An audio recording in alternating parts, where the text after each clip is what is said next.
Benny or Barry? Barry. Kevin, Barry. Barry's my friend from my Capitol Hill Sangha. I love to see when she comes. Narishu.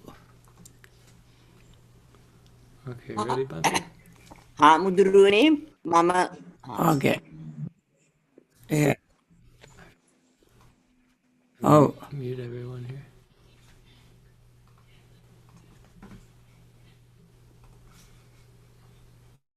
Okay. Okay. Ready. Let us begin. Unfortunately, we don't have much time to have personal conversations. Let us begin with the metta. May all beings be happy and secure. May all beings have happy minds. Whatever living beings there may be, without exception, weak or strong, long, large, medium, short, subtle or gross, visible or invisible, living near or far, born or coming to birth, may all beings have happy minds. Let no one deceive another, nor despise anyone anywhere, neither from anger nor ill will should anyone wish harm to another.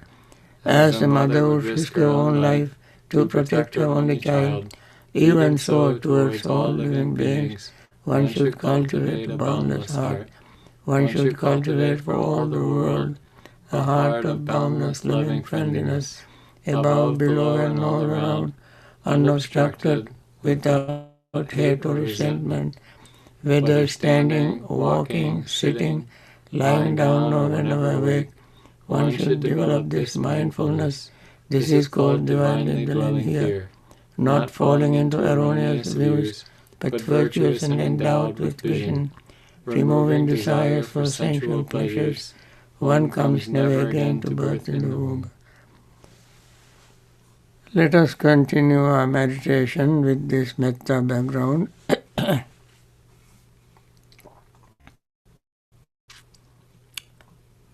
As I repeat every day, let us focus our mind on our breathing, noticing the breath touching our nostrils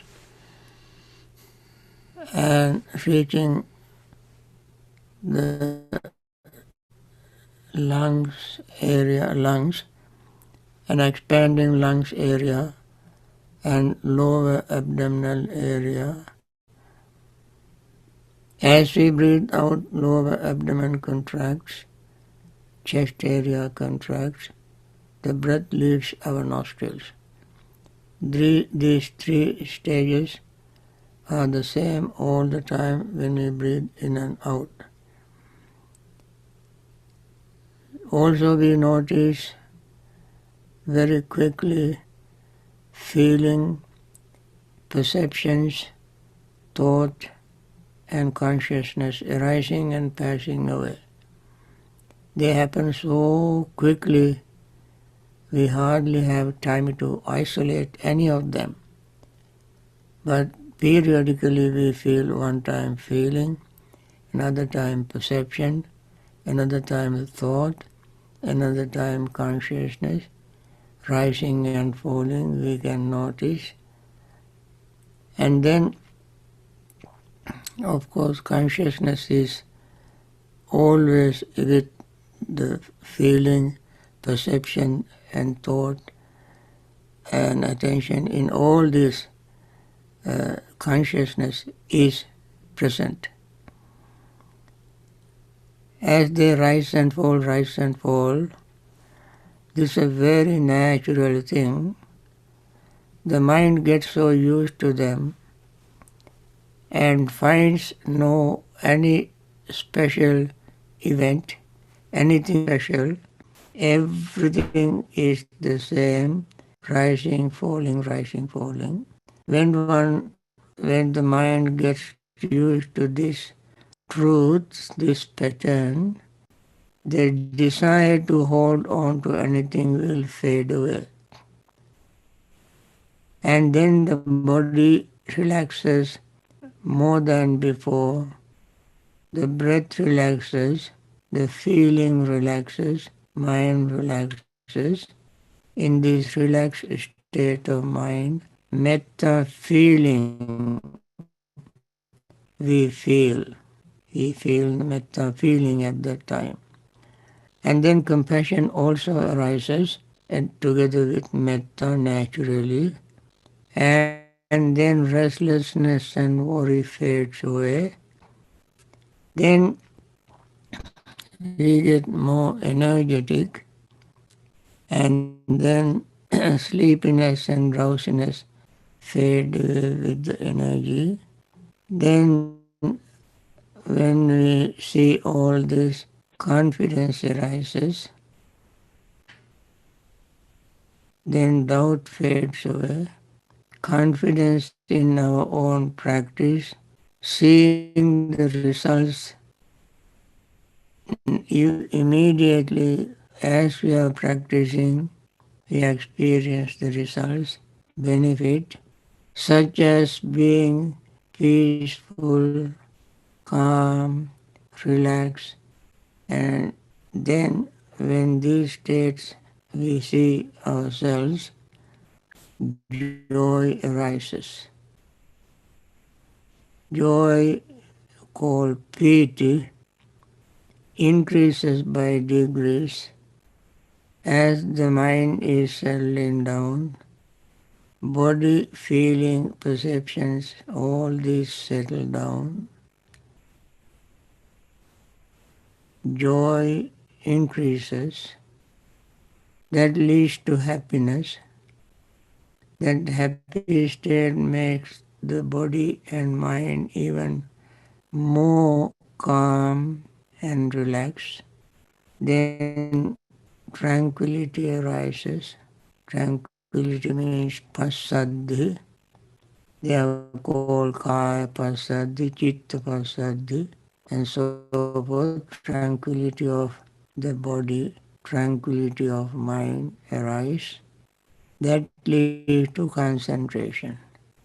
When concentration arises, mind is sharp, clear, and without too much distractions. Gain concentration. That concentrated mind can see the changes more deeply, more clearly in any minute thing. This also shows that there is nothing permanent. They all appear and disappear. Impermanence is the key to see selflessness. That is exactly what the Buddha said in Anatta Lakkana Sutta. The characteristic of non-existence of self. His argument was that everything is impermanent. That which is impermanent is unsatisfactory. That which is impermanent and unsatisfactory, it is not proper for us to consider this I am, this is myself, this is mine, this is I, this is mine, this is myself, are mere speculative thought that we are so used to using in our daily life. In reality, they do not exist. So let us continue our practice and see how this happens.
dukkha pattaca nidukkha bhaya pattaca nibhaya soka pattaca nisoka hontu sabbe pipanino. May the suffering be free from suffering.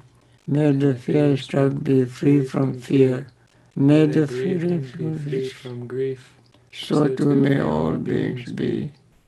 With this metta thought, let us try to spend next few minutes understanding the answers to this question that Brian is going to ask me. Bhante, if you were able to go back 2,500 years in time and meet the Buddha at Kuru country, what question or questions would you ask the Buddha in respect to the Satipatthana practice or any other question?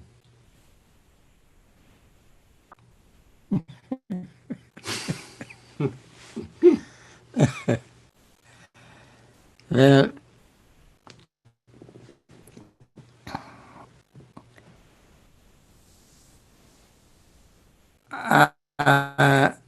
I don't know. I might tell the Buddha that please be in my presence for me to get more inspiration to practice his teaching.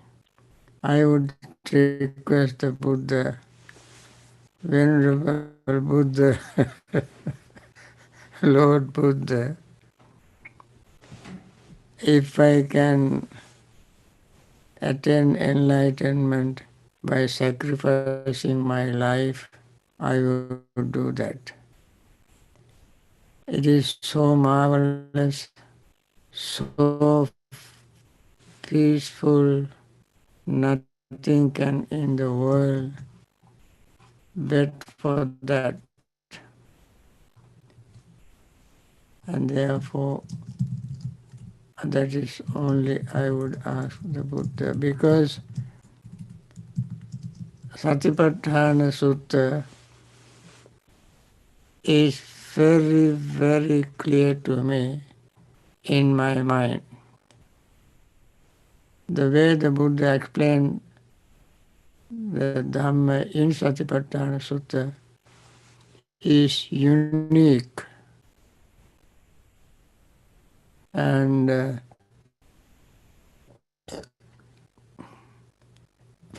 I don't have any doubt about it, about the Dhamma. So what I need is the Buddha's presence and for me to get more inspiration. Yes, that's all I would ask. Thank you, Bhante. Bhante, earlier you mentioned that impermanence is the key to seeing selflessness. Is it also true that impermanence is the key to seeing and understanding dukkha, the key to seeing things as they are? Very true. That is true. Key to understand our life, key to understand our suffering, key to understand our ignorance, key to understand our selflessness is impermanence. And that is why in Samyutta Nikaya, Buddha, I mentioned this several times, I don't mind it mentioning again. In Samyutta Nikaya, he said there is a discourse called Sanya Sutta, Anicca Sanya, perception of impermanence. When one practices perception of impermanence with full understanding, looking at oneself, Buddha said one would see the Dhamma, understand the Dhamma, so that all kama raga, desire for sensual pleasure, will disappear. All desire for existence in samsara, called bhavaraga, will completely disappear. All ignorance completely will disappear. All I, my, mine notion will completely disappear. What else do we need to practice, to understand, to get rid of all this other than impermanence? And I also mentioned there are, I don't remember all the similes, but one simile I repeated several times. That simile covers the meaning of all other similes. That simile is the sunrise. In autumn, like now, let us wait for another couple of weeks to see in this area, in especially northern hemisphere, in the fall, all the leaves from trees turn their color and fall. That is why it is called the fall. And in fall, when there are no leaves on trees, the sky is free from clouds, blue sky, sun rises. When the sun rises, anyone anyone with clear eyesight can see any object under the sunlight. Buddha says similarly, when impermanence is fully understood, that person would fully understand or comprehend or realize the truth without any shade, without any doubt. And therefore this discourse is very, very wonderful. Anicca Sanya Sutta. I mentioned also several times, I think very good question to reflect on this. There was a monk called Khemaka. That venerable monk who had attained anagami, never returning state, and he was sick. Other elderly monks asked him whether he had any attachment to his body, feeling, perception, thought, and consciousness. He said, no, I don't have any attachment to any of these aggregates. Then they said, then you are an arahant. As soon as they heard his reply, they immediately gave him Arahantud certificate. Then Venerable Khemaka said, no, I am not Arahant. I am not Arahant.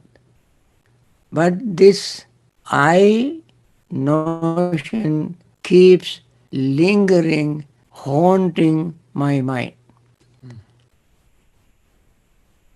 And then he gave a a simile.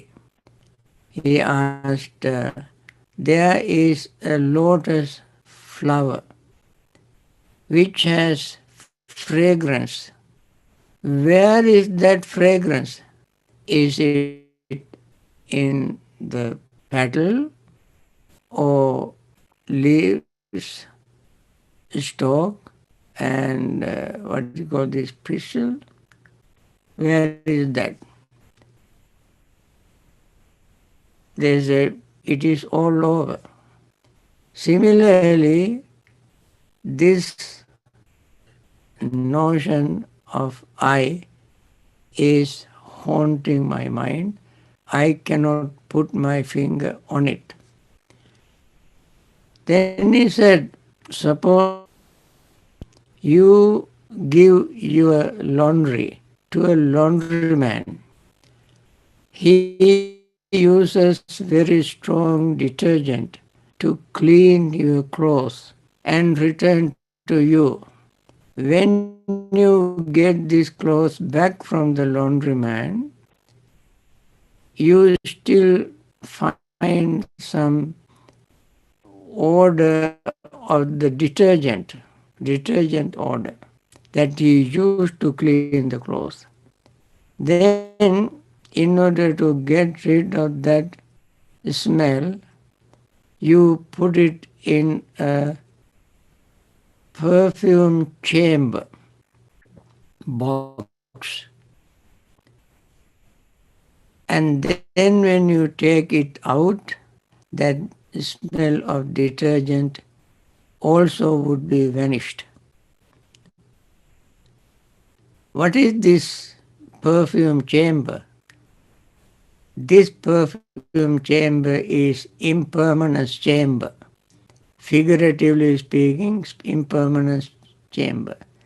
When you put your clothes into that chamber, that means this notion of I, you put into that impermanence chamber and take out, there is no notion of self in remaining there. When he was giving this simile, at that very moment when he came to this point, he attained full enlightenment and his I notion will completely vanish. There was no I to haunt his mind. At the same time, those monks listening to his sermon, explanation, also attained full enlightenment. This is one place we see both the teacher or preacher as well as the audience attain enlightenment simultaneously. One place. You can see this record in Samyutta Nikaya called Khemaka Sutta. Khemaka Sutta. You can see how powerful the realization of impermanence is in everything. The other day, somebody sent me a website, a link to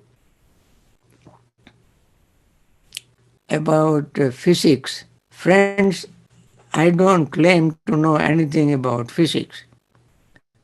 I'm a monk from my childhood and did not learn physics.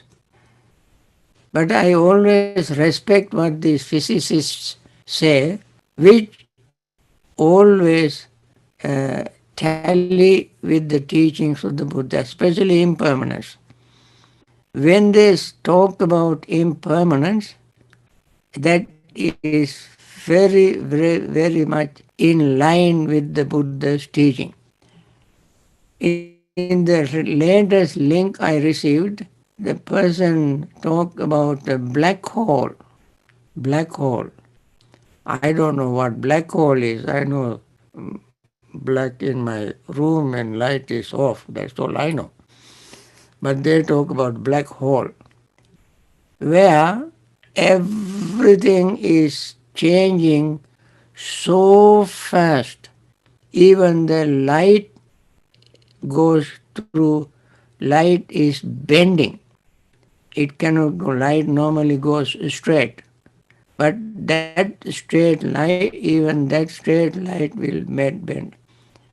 And also this website link, when I opened, I saw that this person, this physicist, said that the whole universe is always becoming, never stops. Becoming something and disappearing, appearing and disappearing, expanding and contracting, expanding and contracting, expanding. There is no rest for the entire universe. No rest. The universe, my friends, is mind-boggling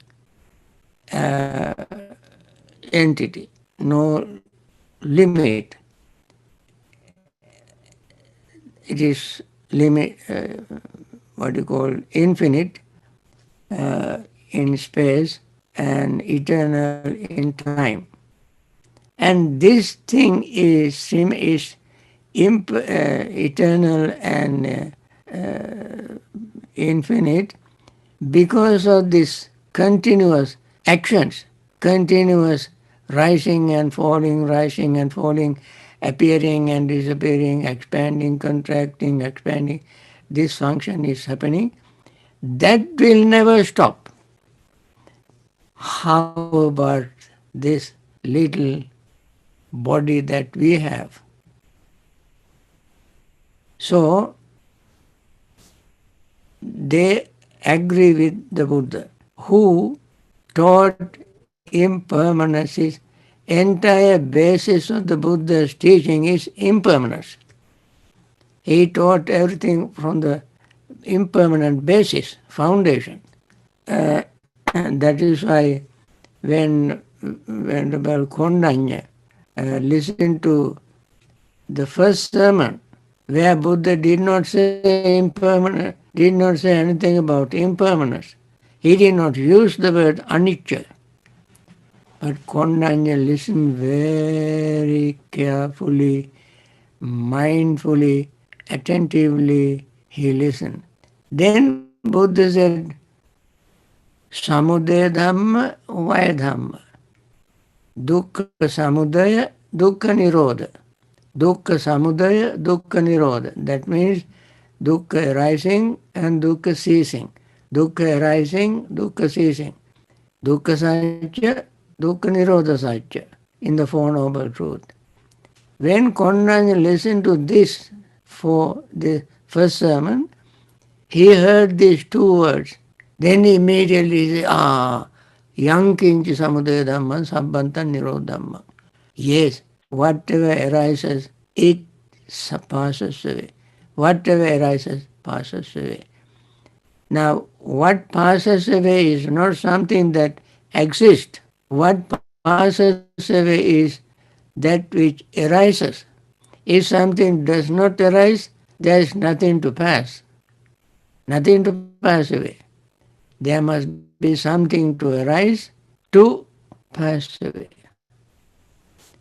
And this is the dependent origination in my last talk also I mentioned. In the dependent origination, it says, when this is, this is. When this arises, this arises. When this ceases, this ceases. When this is not, this is not. So this combination of cause and effect goes on all the time, and physicists are good scientists who confirm the Buddha's teaching. And Buddha was the first in our understanding who based his entire teaching on this principle of the truth. So, if what is the question? The question was about the dukkha. Remember? Right. About earlier, Bhante G mentioned that impermanence is the key to seeing selflessness. Right. Is it also true that impermanence is the key to seeing and understanding dukkha? Right. Another good question, Bhante. What is bodily formation? Does it refer to the breath or the body? Bodily formation is the breath. Formation means when you hear the word formation, it is something that is forming. That is when we breathe. Every time we breathe, oxygen comes to our lungs and charged with deoxygenated red blood cells. And these red blood cells with oxygen circulate all over our body to revive or to vitalize every cell that may be without oxygen. So no cell can live without oxygen. So we keep pumping, knowingly or unknowingly, we keep pumping oxygen from atmosphere to purify our blood. And therefore the body, this other physical body, is conditioned by the oxygen that we breathe in. And therefore when we say body conditioner, Buddha said asasa pasasa. Inhaling and exhaling is body conditioner. So formation is the inhaling and exhaling. Then eventually, as a result of that, the other physical part also conditions every moment. So in other words, every moment we die, every moment we are reborn. Okay. Thank you, Bhante. Next question. Bhante, would you please re-explain the concept of the types of food that were mentioned yesterday? Concept, there are 4 kinds of food. Material food, kabalinkarahara, contact pasahara, thought manosanchetana, and vijnana, consciousness. These are the 4 types of food. We all know, in addition to oxygen, we need some nutriments, protein, vitamin, mineral, and so on, for these cells to exist. And that's called food. And second is contact.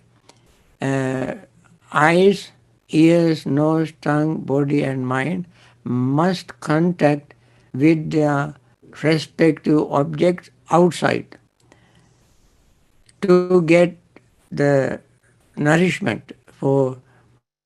For instance, when eye contact with the visual objects, I get nourished in the sense that certain hormone is generated through seeing.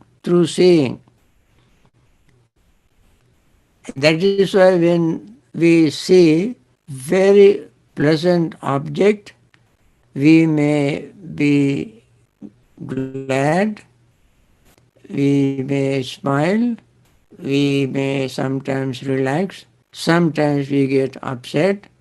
Various inner changes take place through the sight.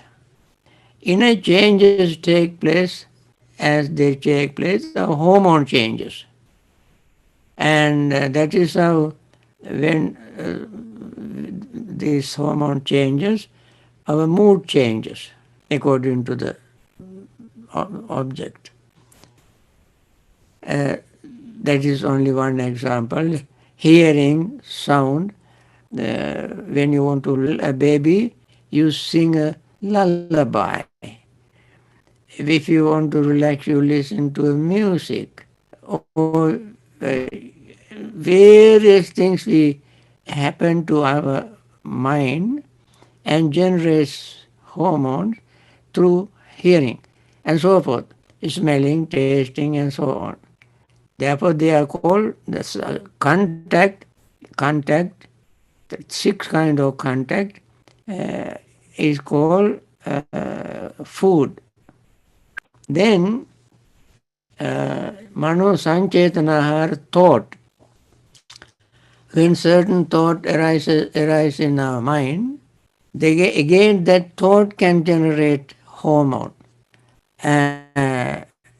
If, for instance, you get angry thought, that angry thought make you feel very uncomfortable. Your heart might even pump harder.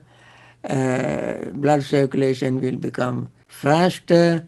Your pressure will increase, and you may have dry throat, dry lips. You may be not clear in words you express. You may have very confused wording, so forth, and so many negative things happen when you have angry thoughts. Similarly, when you have a very pleasant, friendly, loving, metta, compassionate, very good thought, then you will be delighted, you will be happy, and so forth. Therefore, thought also are food. Then consciousness, when we are conscious, that consciousness also generates food, because when we are unconscious, other mental factors or physical factors do not do their job. In order for them to function in their own sphere, in their own field, in their own domain, consciousness must be present. And therefore, consciousness is also called food. So this is, in short, I must say, with regard to four kind of food. I think that's enough to that question. Any other question? This person's requesting a clarification. The bodily formation is the breath, and the mental formation is the sankhara. Is that right? No, mental formations are perceptions and feelings.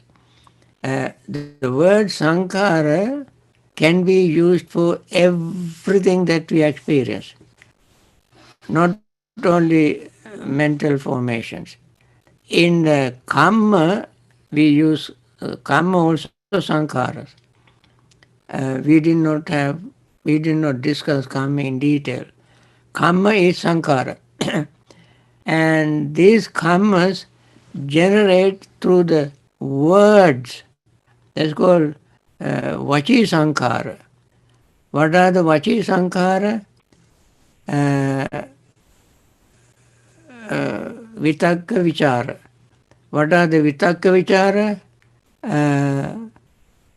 Nekkhamma vitakka, avyapada vitakka, avinsa vitakka, on wholesome side. Let me put them in English for you to understand. Thought of renunciation, thought of not getting angry, or thought of metta, and thought of compassion. These thoughts are called wholesome thought. The opposite of thought of greed, thought of hatred, thought of cruelty is unwholesome. And therefore, these thoughts are called sankharas in the karma theory. So, out of all the other things, Buddha picked up this sankhara as karma. That is called chetana. Chetana means thinking. Thinking of letting go of one karma, thinking of loving friendliness is one karma, thinking of compassion is another karma, thinking of greed is karma, thinking of hatred is karma, thinking of cruelty is karma. So, karma falls, what you call sankhara falls into that category in the teaching of karma. But sankhara in general, as I mentioned, sankhara in general includes everything physical, verbal, and mental. Everything. In general. In specific, sankhara is karma, cause generated in our thought. I think that may be enough for today's answers. Your questions are very good questions. Keep asking questions and we try to answer as we understand. With this, I want to conclude this morning's session. And once again, I want to wish all those who are now suffering from this COVID-19 be returned very quickly and have very rapid recovery and return to normal health and live long in good health. And there are many people who have lost their wonderful friends. My friend Brian also said he lost two of his friends recently. Every day we hear deaths. Another person in Washington area whose husband is 97 years old and she is in 90s and passed away, and so forth. When they pass away, people have grief. May they, through the understanding of Dhamma, recover from their grief and continue in their good health to live long in peace. There are others who are in hospitals taken care of by nurses and doctors and hospital staffs, as I mention every day. May they continue their very wonderful service, compassionate service, to continue their wonderful service and live long in good health and hopefully never get this virus so that they can continue their selfless service. There are many leaders who are doing very wonderful job. May they continue that and may they live long in good health. There are other leaders who are still trying to help in their own way. We want to wish them peace, happiness, and comfort, patience, courage, understanding, above all, wisdom to make right decision to help the people. Thank you for listening to this morning's and participating in this session.